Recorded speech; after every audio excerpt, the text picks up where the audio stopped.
Jadi nak try tau dan cheese dekat Ipoh ni sedap ke tak lagi. Yang dia guna ni cheese mozzarella dekat dalam, cheese nachos tu kat luar. So aku nak tengok sama ke tak rasa dia tu, lembut dia tu nan cheese yang aku nak try ni. Okay? Nan cheese. Jadi okay, yang special ni yang orang bagi, yang ni standard lah, orang bagi putus sos pudina. Yang satu ni orang bagi garlic sauce. Biasanya sebelum ni aku makan orang bagi kuah kari, kuah dal biasa tau. Yang ni dia orang bagi garlic sauce. Okay, kita try. Makan dengan nachos tarik ni dengan sekali dengan sos ini lah, kita try. Sebab dia orang cakap ini yang orang cakap signature lah. Bismillah. Rasa nancis ni, dia punya roti tu tebal tau. Tapi untuk nancis yang dekat Mata Am ni, dia punya nancis tu, roti dia tu tebal sangat. Tapi dia punya cheese memang banyak lah. Mozzarella dia memang banyak gila. Yang aku suka juga, cheese mozzarella dia banyak.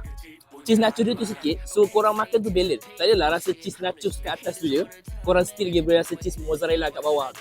Yang so, korang yang biasa makan nan cheese dekat Ipoh ni, korang prefer untuk makan kat Mata Am ke ataupun kedai lain? So, kalau korang nak cari nan cheese yang boleh tarik yang aku baru je makan tadi, korang cari Mata Am dekat Ipoh ni, betul-betul kat Asia 18 belakang tu je. Okay? Mata Am bawa kari kat jari. So